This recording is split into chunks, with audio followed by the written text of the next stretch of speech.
Today we are going to be looking at DAX, right, or DAX functions. All right. Now, when we say DAX, that is more or less like a code in Power BI. All right, that helps us to derive certain information or certain outcomes. Right. So in simple terms, that is DAX. It's just some code that we input, or some write types that we input in the function bar that is given. We understand to so that we are able to perform certain you know functions to derive certain informations, all right, that we may not have access to at a particular point in time. All right. So before we begin, so this series is going to be divided into three or two, because I don't want to make everything so much. And so yeah, we'll be double right into it. So in today's lessons, we'll be looking at aggregate functions using DAX. So we'll be looking at the sum, count, average, counter, extent, all of this. And we might probably do a little bit of the if using the if function as well.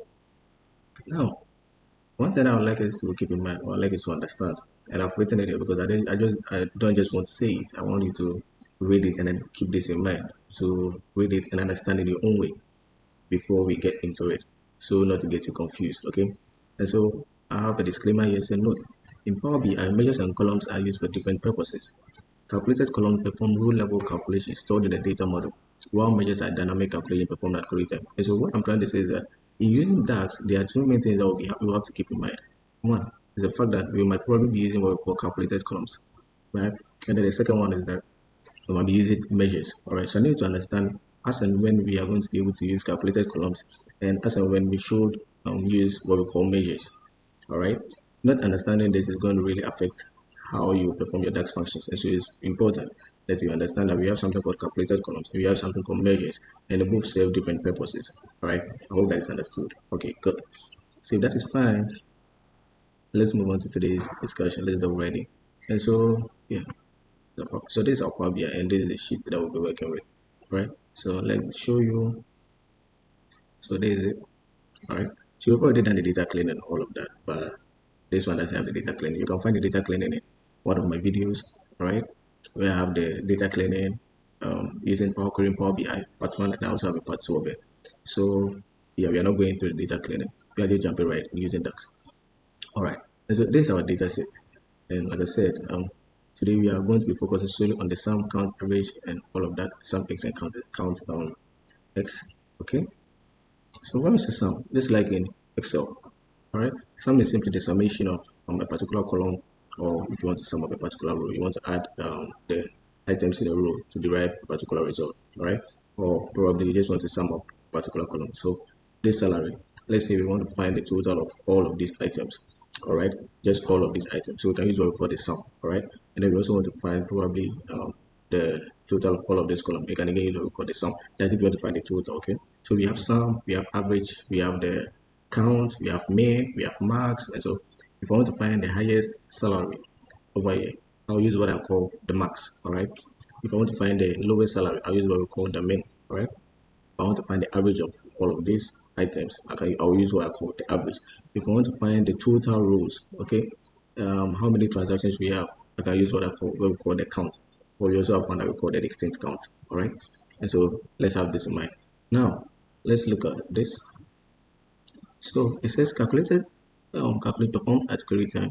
So let's understand one thing. The calculated columns perform rule level calculations stored in the data model, while measures are dynamic calculations. All right. So what this is simply trying to say is that with calculated columns, we need to create a new column, you understand, and then put in our items.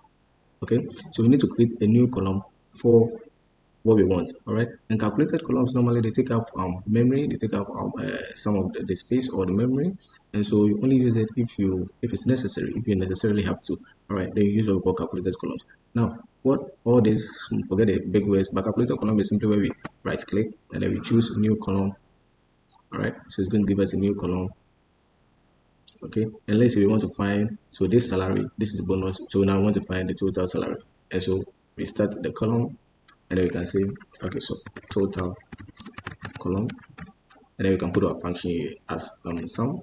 So we are still talking about sum of the salary column.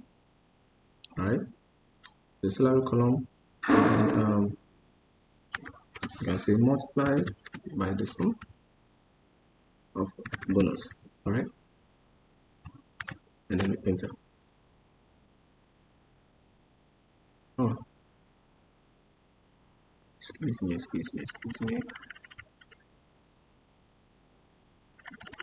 Now so calculated column. Excuse me, sorry about that. So here we can have the salary, all right, and then multiply by the bonus.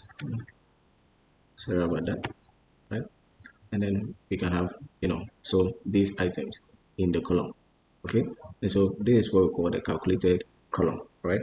So if you remember in one of my videos where we had to find the age bracket, we use what we call the calculated column, and then we use the if function. Okay, and we said that, so if the age is between this and this, then this, else this. This is one of my videos, all right?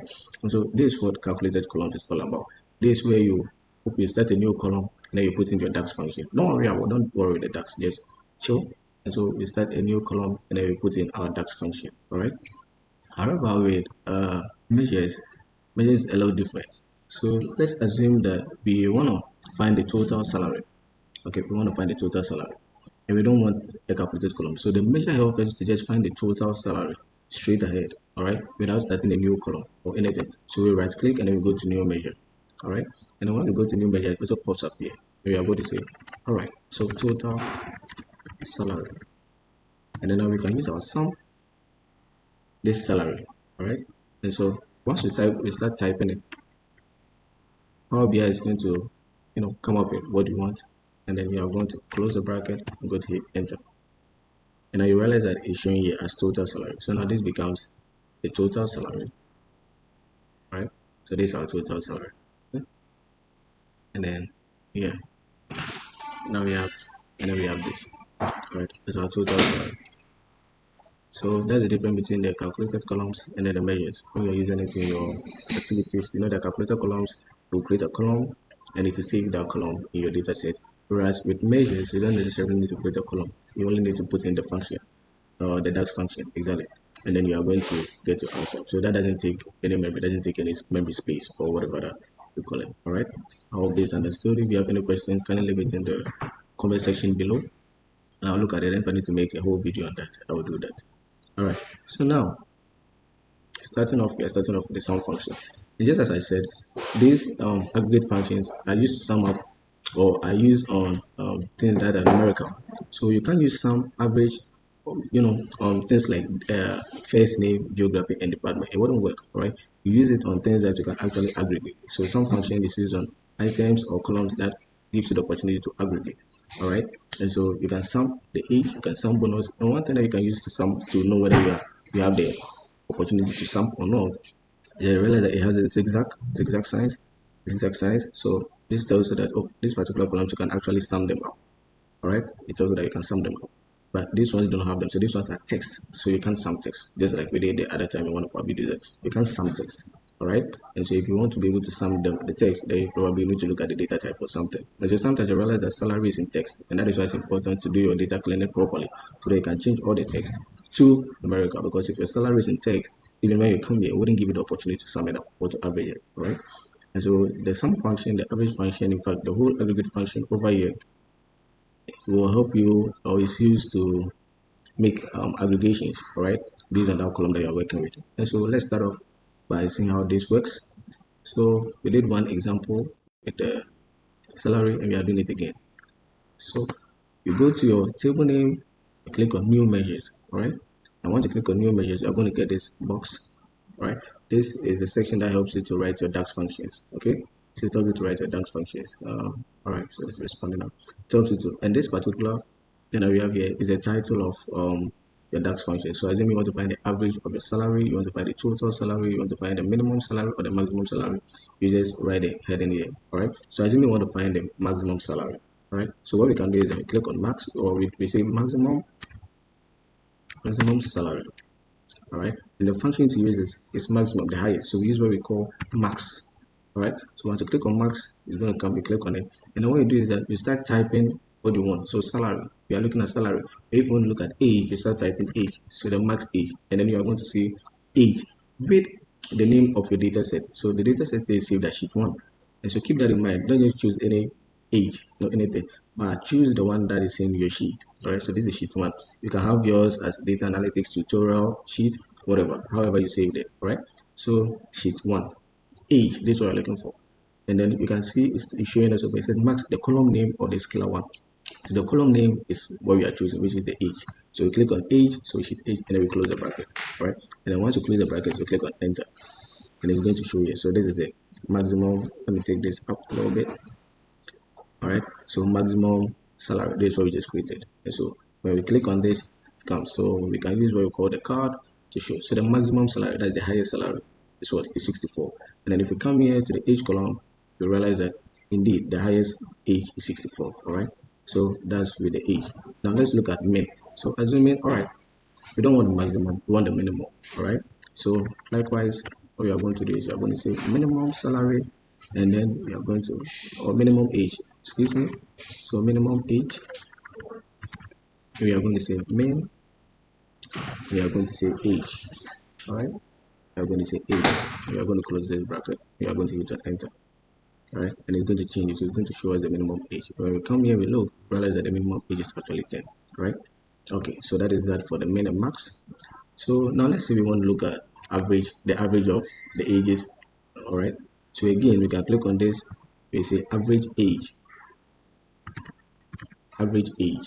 All right, so average age, also we have what we call average, so you just click on average, so they are similar, and then you say age. All right, so this is how you use the aggregate functions. So you enter, and it's going to show you the average age to be 30. Right, now let's say we want to look at the our total bonus. All right, so we have bonus, and now you see there's this exact sign, means we can actually perform aggregation on this. So we can't perform aggregation on this because it doesn't have this exact, but we can do that for this. All right, so let's say we want to find the total bonus, or our total bonus. All right, so we say total bonus will be equal to sum, because we are summing up the bonus column. You understand? We're summing up the bonus column, so it's going to be sum of the bonus. All right, to get our total bonus. All right, so you're going to say sum, we are going to again start typing our bonus, and it's going to show bonus. So if the column is not in the sheet, it's not going to show unless the column is actually in the sheet. Do you understand? All right, and then click on enter, and that's going to show us that the sum of the bonus, the sum of all of this, all right, it's actually what? It's actually 16,000, so 16k. All right, so that is it for the aggregate functions, the basic aggregate function, that is sum, average, min and max. Then there's another one that we call the count, count distinct, and then counter. All right, so let's start with the count. Count. So with the count, what I use the count for personally is to count the number of rows. So this row, so this is my row. So this from 1 to 20, this is the number of rows. All right, the number of rows. So sometimes you can have the number of rows exceeding 20. I'm going into the hundreds and the thousands, and you're not sure. So you want to know how many rows you're working with. All right, and so the count will help you to do that. So you can say, all right, I want to count the number of rows. All right, and normally with the count, you use it. You use a count with unique a column with unique values. All right, there should be a particular column with unique values. All right, so ID or something, something unique that you can actually count. All right, and so I use a count, and I say, okay, I'm counting for the ID column. All right, counting the ID, I want to know the total rows. All right, and so I click on enter, and it's going to show 20 exactly. So this is what we have from 1 to 20. So the ID is showing that we have 1 to 20, and so assuming you're having 1 to 1,000, it's going to show that, okay, now count rows. So you can say count rows. All right, count rows, and that will be our count rows is 20, and it's going to, so whatever this one that you make is going to be shown here. So once we're done with count, maybe so I'm done with count, I want to move on to my next, this one. So what I can simply do is come back to sheet, click on this, go to measures. All right, and then it will start a new one. Okay, and then so let's say I want to count distinct items. I want to count the distinct items in here. All right, so this first name and last name column, so they are, I want to count the distinct names that are in here, so no repetitions. All right, just distinct this ones. All right, distinct names. And so what I can do is that I will put this on measure, and we'll say, okay, distinct names, so number of names, distinct name. So how many distinct names do we have there? And I'm going to say distinct count, and I'm going to say first name, And then once I click on that, so select it, and then it's going to show me that we have 20 distinct names. All right, so 20 distinct names. So that's what we have. All right. Okay. Now let's move on to sum x, count x, and average x, and how they function or how they work. All right. And so what the sum x or the average x does is that it's not going to, so like so where we have the total column, we have to put the total column to find the sum of this and this to be this. And so now let's check for the total column. Yeah, so let's check for the total column. So this particular column, let's say we want to find the total amount that was found in there. All right. And so we are going to use what we call the sum again, because we are just summing that total column. Okay. So sum total column, right? We are going to say now the sum of total column. So this, like so, and then we are going to have the sum of total column. Okay. So we select this, and I'm going to use a card to show us the total. So this is the total, right? All right. So this is the sum of total column. But there are instances whereby you don't want to save or you don't want to create this. All right. You just want to know the sum of these columns and then this column. All right. You want to know the product of this column and this column. All right. Then just leave it at that without creating a new column for it. All right. And so what we can use is we can use what we call the sum x. So and that is why we have the sum x. So this sum x. So it sums two columns without you necessarily having to start a new column or create a calculated column. All right. Do you understand? All right. And so how do we do this? So again, we come here and we say new measure. So we don't use a calculated column. Now we use a measure because we are using the sum x. All right. And so we are going to say total column. But this we are saying total column 2. All right. And we are using what we call the sum x to see if we can get the same result. All right. And so we're going to type sum x. And then how do we get the total column? We got it from multiplying the total salary by the bonus. All right. By total salary or salary by the bonus. So that's how we derive this particular figure, the sum total. All right. So again, you're going to say salary. Oh, sorry. It's asking for table name. So you're going to say sheet. All right. So sheet. So that is our table name over here. So sheet. Right. And now what is the expression? Now the expression is salary, which is this salary multiplied by our bonus. And now we can close the bracket like so and hit an enter. All right. So this is total column 2. Now let's see how much we have. Come on. And so you can see that this is showing the same amount as what we had for using the calculated column. All right. And so the sum x, the average x, the count x, all right, the min x, those things you use them when you don't want to create a calculated column like so. You don't want to create a calculated column for it. You just want to multiply and then get the totals, and then you move on without taking a lot of space or going through the trouble of creating a calculated column. Now, the date function simply helps us to, if you want to record a date, all right? So date, you want to put in a date. Now, we can use the measures and we can use calculated column. So let's see how it works with the measures, all right? So let's say we have this. So we go to new measure, Excel, and I want to look at date. All right, so we are talking about date. So date. So how does the date function work? So this is how it works. So you just type the date, you select. By now I'm sure we all know how to use this the area for the code. So date, and then the logical statements or the statement, the write-up shows that we should put in our year, the month, and then the day. And so that's what we are going to do. So we say year 2025, comma, and then what is the month? The month, let's say March, and then day we say 20th. All right, and then we enter. Oh, this is date already, so let's just change the title column to date 1. All right, and then we enter. So we have it. So let's see how it works. So date, and then let's put it in the card. All right, so date. So this is how it works. So now you have the date, right? So date 1, and this is the date. All right, but how can we really use this? I mean, in the work setting or in a way that makes it look, like we've actually learned something. So let's jump right in. Let's come here. And then a lot of this, we are going to be using the calculated columns, which is why it's very important that you watch my part 1 of this video to understand what calculated columns are. And so we use a new column. I'm taking this date out, so I'll take it out afterwards. And then let's repeat the same thing. And we say date. This time let's make it 2. Okay. So we say date. And we say year 2025 again. We say the March is 3rd. And then we say the day, which should be 20th. Now let's hit on enter. And you see right here that it has populated this column, this data column, with that information, the information that we just written, that is this date. So just populated it. So when we use calculated column, that is where we actually see the benefit of this date function. All right.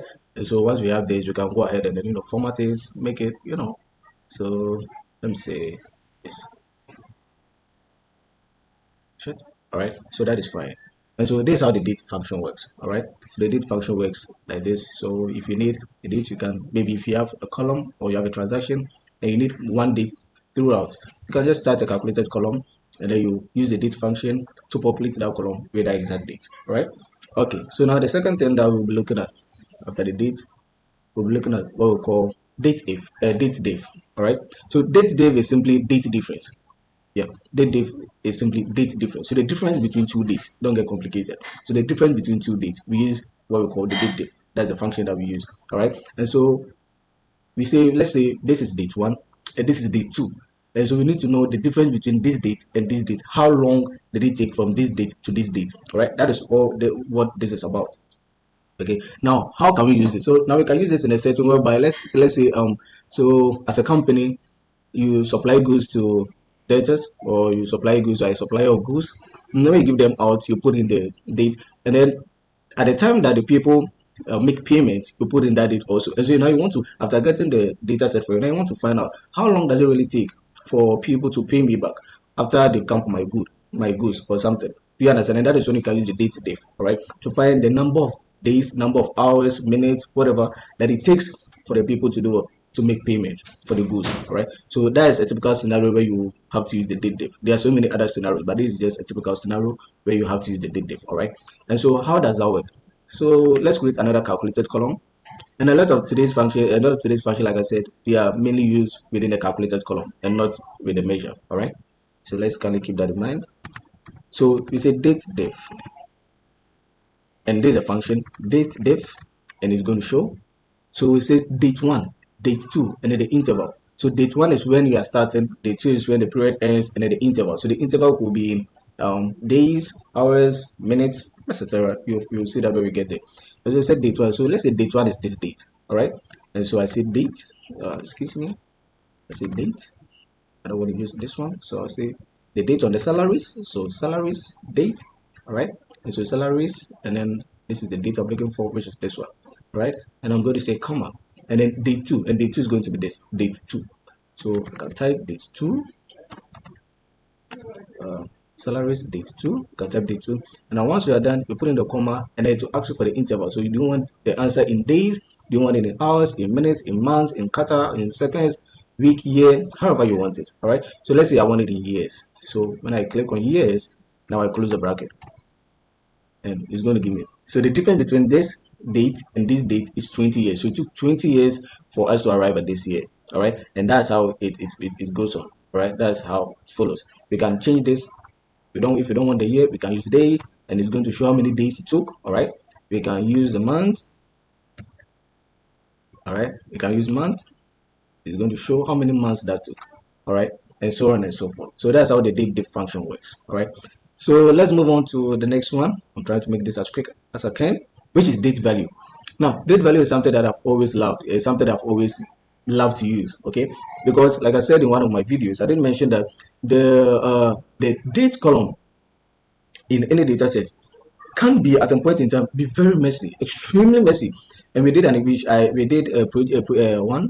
one video that I showed an example. All right. However, there are instances where it could be even messier, like this one. So take a look at this date. All right.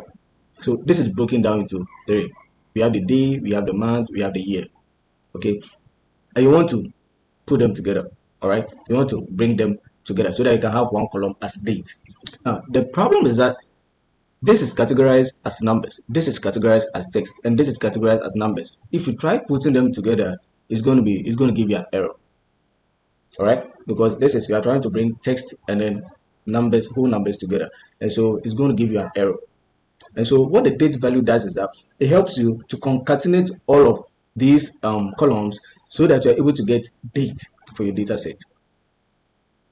Okay, so what do I mean?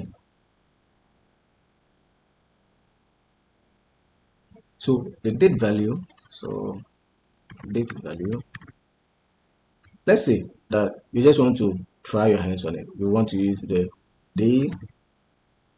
Now, I don't even want to confuse, no, so that don't confuse when it happens like this. Let's just have it in mind that if your data have separated columns and it happen to be in numbers and text, we use the date value. All right, I don't want to digress. And so let's look at the function for the date value. So this is date value, and then it's asking for the date text. All right, it's asking for the date text. And so the first one is the day. Now, because we are bringing all of these together, like in merging columns, as we did with the Power Query. Okay, you remember with Power Query, we merged columns together so that we could have one column. So that is in fact what we are also doing here. We are trying to merge these columns together to get one particular column. Okay, and that column, we want it to be in the date format. We don't want it to be in numbers, in text. No, we want it in date format. And so if you want to merge them in date format, that is what we are using the date value. I hope this is clearly understood. And so it's the day. Now, normally this is how our date is supposed to look like. There's an example. So excuse me. So this is the date. This is how date is supposed to look like. Where we have the day, and then we have the slash, and then we have the month, and we have the slash, and then we have the year. All right. So this is how it's supposed to be. And so when you are using the date value in Power BI, remember that you need to add the slash. And adding the slash, you need to bring add the end. So it's day and slash and month and slash then the year. That's how it works. And so it's going to be day ampersand this, all right, and then we have and then we say and month. So month from here, all right, and then again we go and with the ampersand, and then we go with the slash, all right, and then another percent, and then we add the year from the sheet, and then now we can close bracket,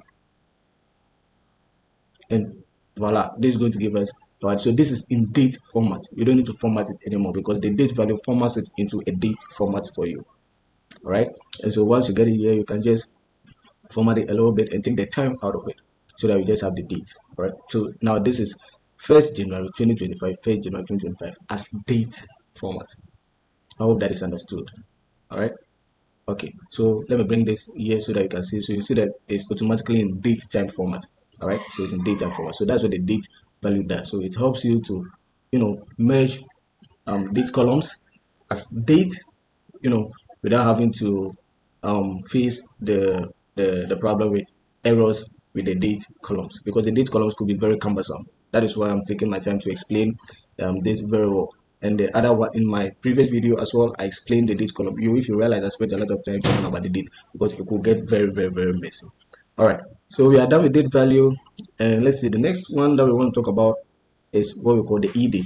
Now, the e date simply helps us to, so let's say this is January, this is January, February. So e date will help you to, so this is January 1, the next value over here will be in February, or could be in the following December, or could be 12 months from this date, or could be 10 months from this date. So if you want a column that is about 10 months from this particular date, let me use this particular date, or 1 month from this particular date, or from previous month from this particular date, what we use is what we call the e date. All right, so how does the e date works? Again, we are using column, so don't forget. So the e date, like I said, e date helps you to add or subtract month from the month that you are starting on. All right, and so this is 1st January 2025, and so assuming I need a column that is 12 months from this particular column. All right, I need a column that is 12 months from these particular columns. What we are going to use is what we call the e date. And so how does it work? So we say e date, and then it says start date. So when is the start date? This is the start date. And so we are going to say the date value is a start date, and now it's asking for the month. So how many month interval are we going to say, or do we want from this start date? And so we can say 12 months from this start date and then close. And what's going to happen? So let me format this. Make it some way.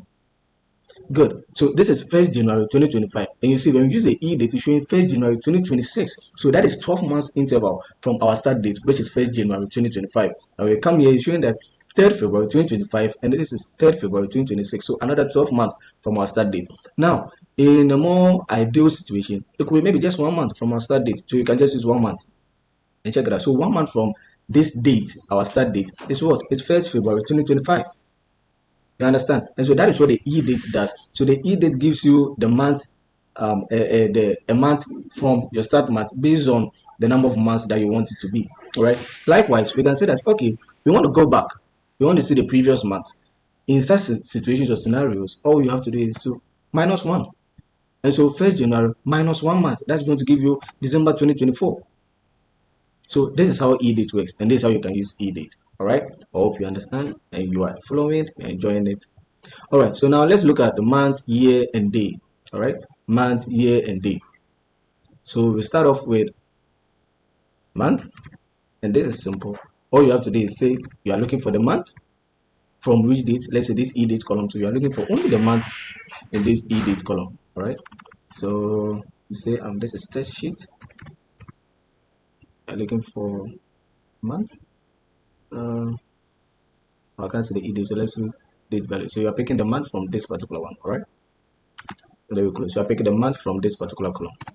Just the month. We only want the month. Oh, the name month is already used, so let's use month 1. All right. So we only have the month. All right. So we only have the month from this, and the month from this particular column is January. All right. So January is a month. So now when you come here, February is a month. When you come here, March is a month. All right. So that's how you use month. You can also equally say, all right. So we have the month.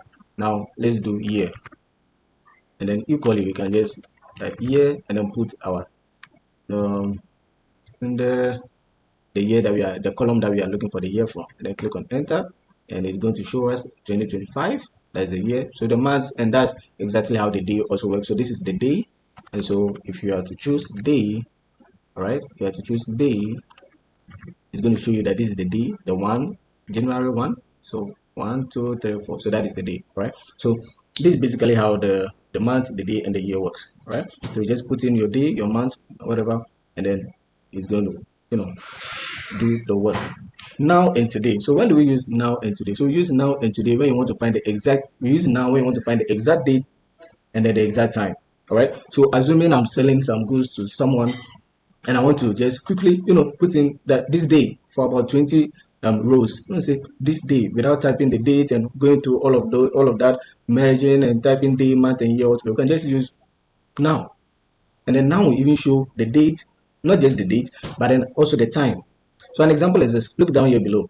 So the time I'm recording this transaction, right, or I'm doing this particular work is 4:36. This is when I'm about to talk about now. So the time is 4:36, and the date is 09 August 2025. All right. So what the now does. So when we click on now, when we type now, excuse me, and then we say now. Now is a function, and then you don't need to put anything in the bracket. You just need to type your now, open bracket, close bracket. That's it, and then you enter. And what's it going to do? Now it's going to work it out for you. And so you realize that you come to your now and it's showing the date and it's showing the exact time. It's not just showing the date, but it's also showing the exact time. So the time for this work is 4:36, 4:36 yes p.m. All right, even added the seconds. All right. So that's how the now works. All right. Now another function that works similarly to the now is what we call today. So today will actually bring out today's date, but it's not going to bring out the time. It's just going to show you the date, not the time. If you want the time, you use what we call the now. That will show you the date and the time. If you just want the date, you use today. You don't use the now. All right. And likewise with the today also, you type your today, you pick the function, you open bracket, you close bracket, you enter, and it's going to show you today. All right. So this is today. So 9th 8 2025. And then what are we going to do? So this time is wrong, so we can easily format it by going here and then changing it to this. All right, formatting it a little bit, and it's going to show just the date. All right, good. So once we are done with this, let's move on to the next one, which is weekday. Now weekday, works just like the month, and then and so we say weekday, it works just like the month, the year, and the day, just as we did. There's just a catch though. So when we say date value, so this referring to this particular column, all right? And then we say column. And then with the weekday, you need to know, or you need to choose, select. So you see, we have 1, we have 2, and we have 3. Now, all this is saying is that when you pick one, it means that your weekday starts from Sunday and ends on Saturday. So if your weekday is starting from Sunday and ending on Saturday, that means Sunday is going to be 1 and then Saturday is going to be 7. Now, this differs because some people believe that Monday is 1 and then Sunday is 7, and that is why you have these options. So you can select. So 1 is Sunday beginning, Sunday being 1, and then Saturday being 7. Now 2 is Monday being 1 and then Sunday being 7. So you can just select whichever one works for you, right? And now you close the bracket, then you hit enter, and it's going to show. So this 4 is showing that. So you have Sunday, Monday, Tuesday, Wednesday. So the weekday for this is actually Wednesday. All right, the weekday for this is actually Wednesday. Now let's see if this is true. And to find out if it's true, we are going to use my personal favorite and what I call format. So I use format in combination with date columns almost a lot of the time, and in almost all of my projects and all of my work, I use format in collaboration with the date column. And so let's see, how are we going to use the format in collaboration with this date column? Now let's start off with the week. So format week, the weekday, sorry, weekday. And so I'm going to say, you know what, format, because I want to find out if indeed 4 over here, if in the days 1 over here for the weekday is actually Sunday, and then this 4 is actually Tuesday or Wednesday. So that's what I want to find out from you, because someone can look at this and still wouldn't understand. But if you have the days of the week spelled out for them, they understand, and that is where the format comes in. All right, that is where you use a format, and it's so beautiful. And so we say format, and then we say date value, referring to this particular column again, and then I'm going to hit on comma, and then I'm going to say, because I need a weekday, I'm going to say, you know what, D D D T, and then we close it, and then I hit on enter, and exactly showing us that indeed 1 is Sunday, this is Wednesday, Saturday, Friday. So this spells it out clean for you. So anyone who picks this data knows that, oh, okay, so this 4 is actually this is actually this, and it makes the whole thing easy and really clean. All right, now when it comes to this, so when you choose 1, 2, 3, when you make the D, the initial 4, it's going to spell everything out fully. But then in instances where you just make it 3, it's going to shorten the spellings, or it's going to shorten them to this format. All right, don't make it 1, don't make it 2, at least make it 3 or 4. All right, that's beautiful. We can do the same for the months as well. So there are instances whereby the month is not in January, it's just 1/1/2025. And so in such scenarios, you can also just use format and then use M, and again it's going to spell it out beautifully for you right over here. Okay, and the way you make it 3 as well is going to shorten it. So that's how to use the format and then the date function. My personal favorite, something I really like to use, And so we are done with our date and time function. So now let's talk about the calendar. All right, so I talked about all this, but I need to talk about the calendar. Now I'm just going to go straight to the point and show you how to use a calendar in a real life setting.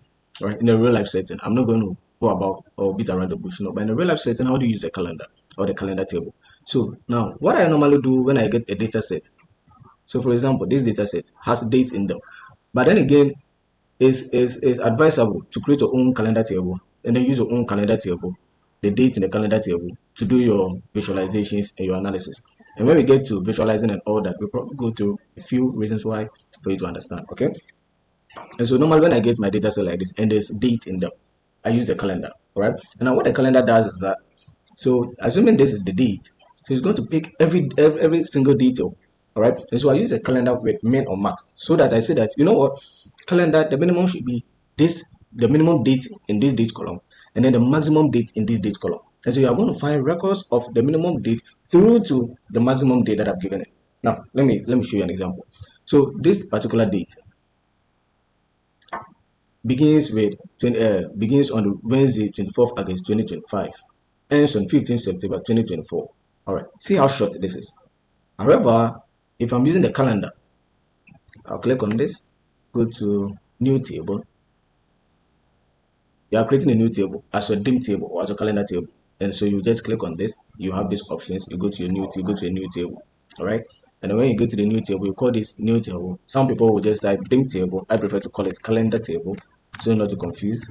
myself. So calendar table. So this tells me that this is a table that I prepared for my date. All right, calendar table. And so what I do is I go with calendar. I say calendar. All right, calendar. Now I use min with calendar so that I say that okay. So calendar. The minimum date should be the date that I have in my data set. All right, so as a calendar, the minimum date should be the date that I have, not any random date, but the date that I have in my data set. And so that is why I use a minimum. So the minimum date in my data set, and then I say what? So date. I use it. So salaries. So salaries, and I use date. So this is the minimum date. So, and then I close it. So salary, the minimum date in my data set. Then I say comma, and then I'm asking for the end date. So what should be the end date? Should the end date be 2025, 2024, 2023? But like I said, I like to use everything in my data set. So again, I'm going to say the minimum date should be that of my date in my data set. Then the maximum should be the same thing. So date, and then now I do it. I close it, and you close it again, and then I hit on enter. So now when you look at this, there's a lot. This, you see, there are more information to just that date because it's taken everything from 24th August 2025 through to the last date, which is 19th April 2008. So it's taking everything, every single thing. All right, that was in my data set. So that's how I use the calendar table in a real life setting. That's how I use the calendar table. Try to use it in combination with the min and max based on the date that you have in your data set, so that your analysis is easier and proper. You know, and yeah, it works better in such situations than just use calendar or leave it like that. You know, so using the calendar, the min and the max helps you to get every single detail between the minimum date and then the maximum date. All right, and that helps you in your analysis. All right, so thank you. We are done with that. We are done with the date and time functions. If you have any questions, kindly leave it in the comment section below. I would appreciate it and I will really take a look at it. So now let's move on to our logical functions. Let's start off with if function. All right. So the if function, and I'm going to say, so we are going to use this particular data set. So what does the if function do? So the if function simply says that if a condition is met, then return this value. If not, return this value. All right. And so what I mean by that is that in a situation where I say that okay, is Kofi a boy or is Mbappe a boy? So if Mbappe is a boy, then I'm going to say yes. Else if Mbappe is not a boy, then no. And so the condition is going to be if Mbappe equal to boy, yes. Else, comma, no. So that's how it works. All right. So let's try something for an understanding. So again, we use a calculated column. And then I'm going to say, what I'm going to say is that, okay, so if this salary is greater than 50,000, 50K, then what do you do? So if the salary is greater than 50K, then we are going to say this person deserves a bonus. And also if the salary is less than 50K, then we say this person doesn't deserve a bonus. All right. And so how do you write something like this? And that's what you are going to do. So I say new column. And I'm going to call this particular column if. All right. And so our condition was, let me quickly open this. All right. So the condition was if salary is greater than 50,000, then he deserves a bonus. Else he or she does not deserve a bonus.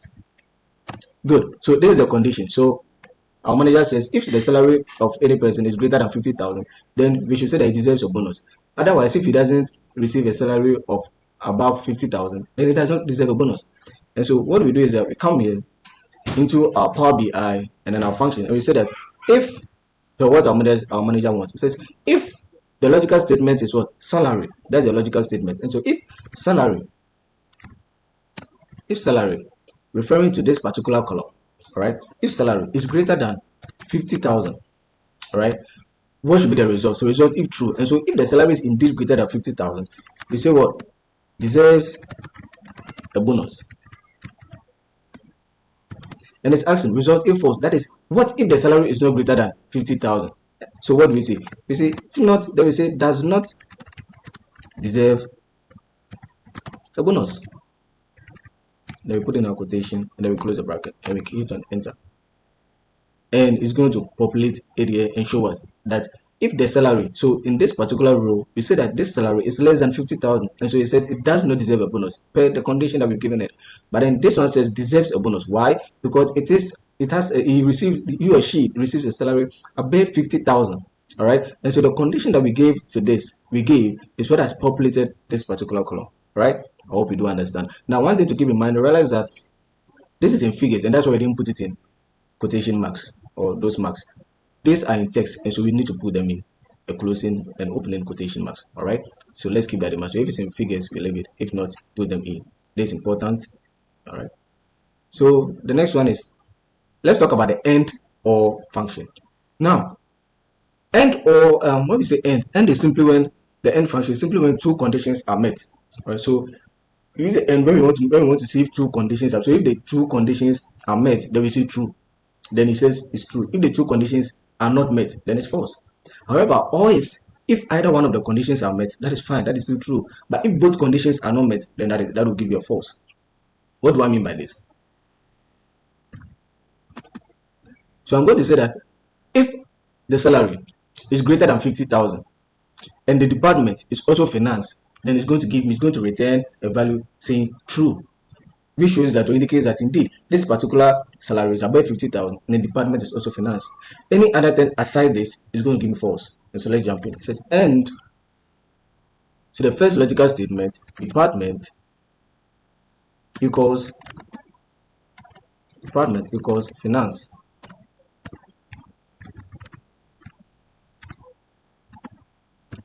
Slash. So what's the comma? So what's the second logical statement? Second logical statement says that and the salary should be over 50,000. And so again we put that, we say salary is also greater than 50,000, and then we close bracket. And now it's going to populate whether indeed, yeah, so it's going to populate it over here. So it's going to tell us that this particular row doesn't meet the criteria or it doesn't meet the condition.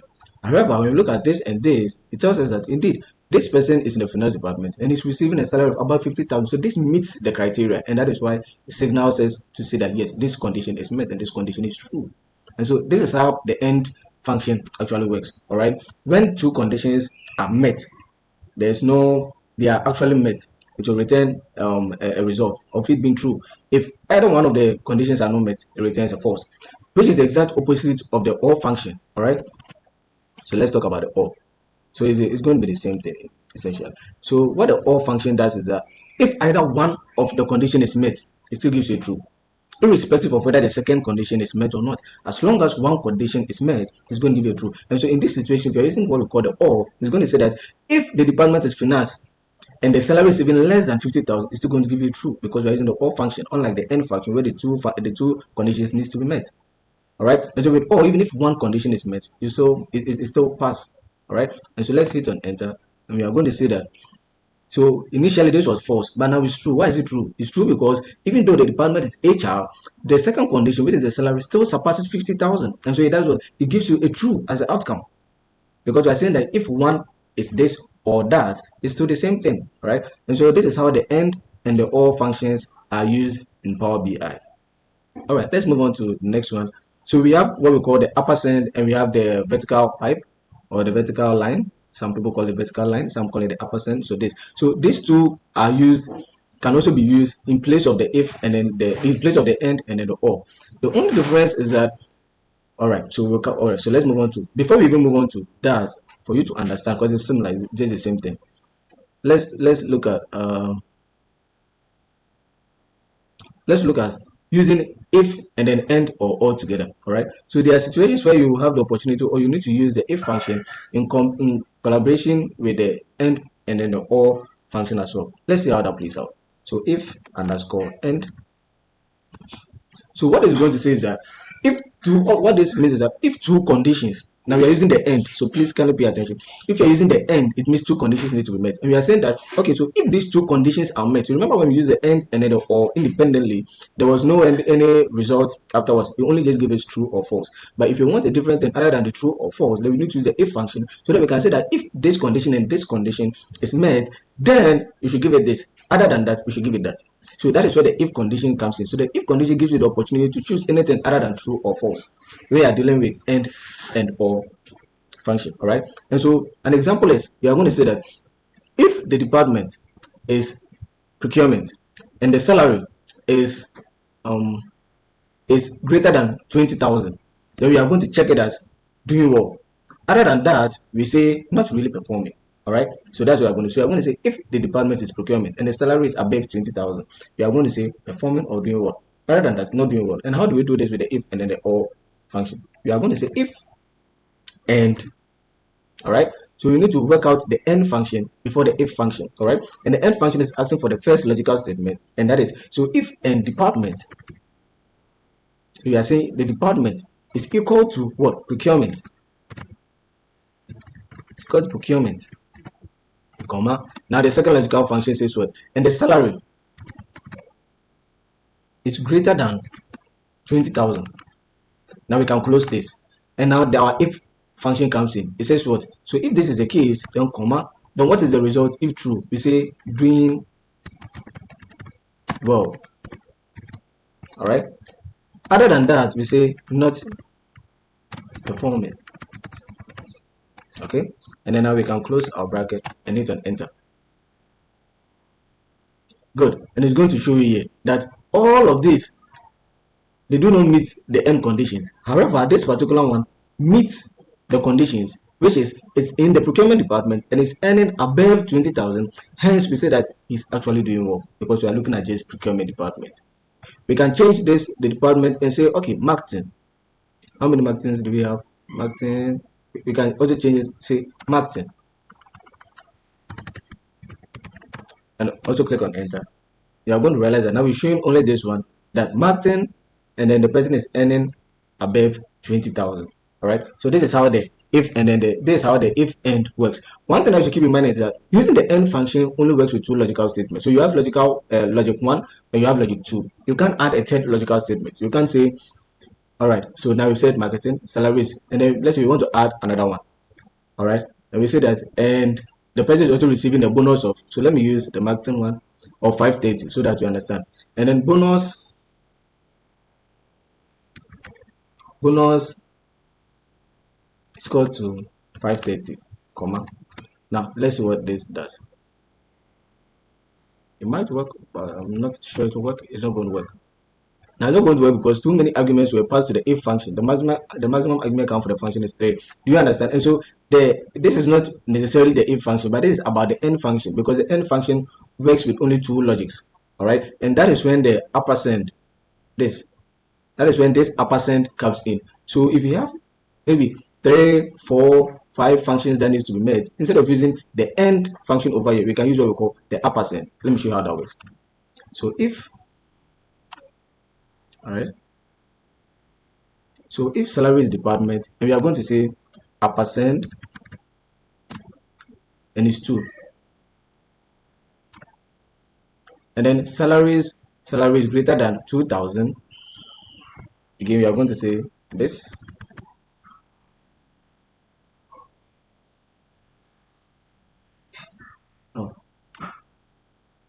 We are going to say this. So in this situation where we are dealing with 3 different logics, when we use the ampersand and we hit on this, what you are going to realize, is that so if salary is department equal to marketing and salary is greater than 20,000 and salary bonus go to this, doing well. So it says, so that's comparison of no support compare values of type tax with values of, now this is saying this because the bonus column is actually showing as text, so the bonus is actually as text. So let's change it and use the total amount column. All right, and so we are going to say the total amount, all right, so let's say total amount is actually equal to, and then we say, so what we're looking for, marketing, this one is equal to 30,000, 530, 3530. That was my mom, for my little sister. They almost watched my video, forgive me. Why is it still not working?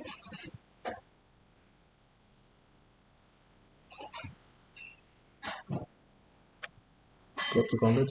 Oh, so excuse me. So this is in numbers. This is also in. So let's change this. I think this is in text. So let's change this to whole numbers. Excuse me. Sorry about that. Let's change this to whole numbers. All right. So now change it to whole numbers. And so now let's see if this is going to work. enter. All right, so now it's working. So now we are able to use the 3. So let's change it so that you know it's working. So if yes, we are going to say good. If not, we are going to say not good. All right, and click on enter so that you know it's working. All right, so you can see the changes now. So it's saying that so we were having an issue with this total amount column, which is why it's important for you to do your data cleaning properly. I didn't do my data cleaning properly, and that is what was causing this problem. And so this was in text, so you have to change it to numerical, because numerical, so that the equation could work. All right, and so we're saying that if the salary department is equal to marketing, so marketing this, and the salaries is greater than 20,000, yeah, this is greater than 20,000, and then the total is also equal to 350, then we say good. You understand? We say good. We can use 3 logics using the ampersand, but if you try using the end, it's not going to work, because end only works with 2 logics. All right, so that's how it works. And likewise, we can use the vertical pipe or vertical line for the or. All right, so with the or as well, you can't use all for 3 logics. It's not going to work. You can only use it for 2. All right, so the or is just similar to the end. All right, and so what is important is to take note of the fact that the ampersand and then the vertical pipe, they help you to be able to add 3 or 4 more logics to your logical statement that you are trying to write, whereas the actual end and or do not allow you to add any more logics outside the 2 that is given. I hope this is understood. All right, so we are done with the logical statements. Wow, we are moving really fast. I do hope you are following. And so the last thing that we are going to be looking at, let's talk about text functions. Now, text functions, normally these things I prefer to do it using Power Query, and so I love to transform my data set before I send it to Power BI. I load it onto Power BI. I love to do this because the concatenate and the concat is more or less the same, and it's more or less like merging.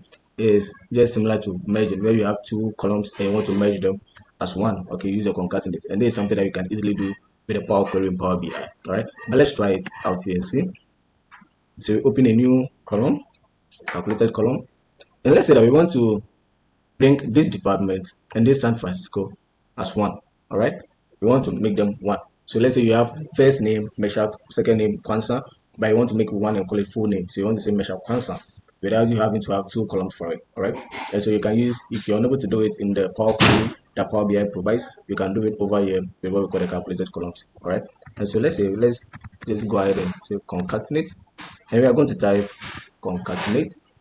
All right, so what's the first text? So let's say department. So you are trying to combine department and then geography. All right, we are going to say department and we are going to say geography. So you're saying text 1, text 2. So the text 2 is geography.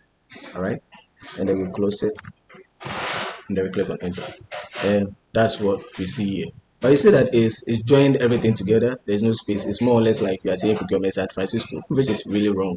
All right, and so again, what we can do is we can use what we call the ampersand, and then we can just put in the space. All right, and then end. Okay, all right, so yeah, is this right? I think it's here. Yep. Oh, hold on, give me a minute, let me figure this out. Almost forgotten. mm. Oh, I'm missing something.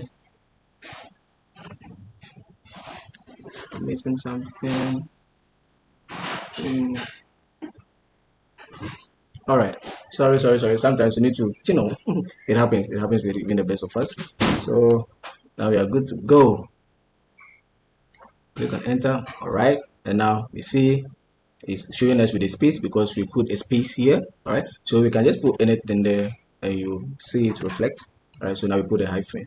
All right, and you see it reflect. So this is how to join them together. Forgive me, excuse me, like I said, I normally love to do this with Power Query. So yeah, but this is how it works with the concatenate. All right, and so it's the concatenate, the first text, and or the ampersand. Then you put whatever that you want, whether it be space, hyphen, dash, whatever, and then you put your second text. All right, so this is how the concatenate works. Now let's look at the next one, which is left, right, mid. So I'm going to talk about the left, right, the mid. I'm sure we can, once you understand. So what the right simply or the left right simply means is that it's going to take the right side, the number of decades that you give it is going to take it starting from the right side. And so This is geography. So let's say if I need 1, 2, 3, 4. So the last four of this particular column. So the last four items. No, the last four digits, the last four numbers, alphabets, whatever, what have you, will be the last four. Maybe you have a date, like this column, you need the last four. All right. So let's use the date. So you need the right side. The right is going to take from the right. All right. So you need the year. Okay. So what we can do is you can say the right. And then what is the text? The text is the date. So salaries date. So this date, all right, and we are going to say that the number of characters, we need only the last four, and then hit on enter. We are going to get just the last four of it. So you are only going to get the year 2005. So that's what you are going to get. So that's how the right works. So you can do that with any other column. So let's say you want the last four for this particular column, the if end column. So again, you can just say salaries if end, all right, and we need the last, maybe this time we need the starting from the right, we need the two starting from the right. Then we get OD, because that's it. And then again, say now we want it from the left side. We want to start picking from the left. We want to start picking from the left. All right. So from the left, we want the first three digits or what have you, and we can just change this and say first three and click on it. And now I'm going to get the first three. All right. Of and you can do this for almost any other thing that you want. All right, so that's how that works. And then we have what we call the upper lower trim, and I'm sure you already know this. We've talked about the upper, the lower, and then the trim already using Power Query. So what is the upper? So let's say this particular column we have Emmanuel, full name Emmanuel Azaglo, Daisy Kofi Kenata, Sabina Yani, Kizia Kakwa, Jafet Kwame, Shuai Dabana, we have Ali. So we want this particular column, all the items in this particular column as capital letters. We don't want them in small letters. Perhaps your manager decides to change his mind or mind and say that, you know what, this particular column is in small letters, so small cases, but we want it in capital case, in capital letters. Also, how do you go about this? And you already have the data set in Power BI. You don't need to panic. All you need to do is to come to your section and then type upper, and then go to ask for the text, and the text is full name. So you are going to say full name, and then close the bracket, hit on enter. And what's going to happen? So it's going to change every single thing into upper cases, into capital letters. All right. And you can do the same with the lower case. So let's say your manager comes again and say, you know what, I just want to disturb you a little bit. And I just asked you to do this in uppercase, but I changed my mind and I want you to do it in lowercase. You're like, oh, the manager wants to worry me, but that is fine. I'll still get it done. So you just use the lower, hit on enter, and voila, you're going to have your section in lower cases. Assuming we already spoke about the trim, and trim helps you to clear all unnecessary lines before items in a cell or after. And so assuming there are unnecessary spaces, all right, so like so in this scenario, let me see, I don't think I have it. I don't have it. So in the scenario, one of our where we had with Oscar, we had unnecessary spaces before the name. You know, we use what we call the trim, and so you can use the trim here as well. So you just use trim, and you put in the name, so the text, the column. So you put in full name, you close the bracket, hit on enter, and it's going to remove all unnecessary spaces. It's going to just remove all unnecessary spaces that you have in that particular column. All right, so that is how the trim also functions, or the trim works. Okay, now let's talk a little bit about replace. So replace is nothing more than so let's say there's a particular alphabet, particular number that you want to replace in a particular column. All right, so you say replace. So assume you want to replace all the E's in this particular column with A. So we want to replace all the E's. So let me say trim all the E's in this particular column with A. Now what we can do is that we just type the replace, we use the replace, and we say the old text is trim. Oh, salaries trim. I can't find that. My mom can shout. Alright. So let's say the if and end. Let's use if and end, I think, because we're working on. Alright. And we say the start position is we want to change out all the O's. The start position should be 1, 1. The number should be 3, and then the new text should be replace old text. Oh, sorry. So replace old text, replace O. Oh no. So replace in this bracket start position 1.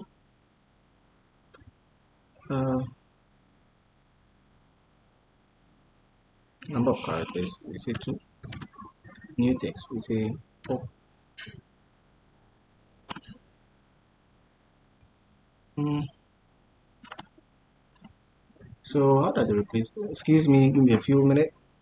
So the new text we are going to say, if the old text, so old text is not, nah, not good.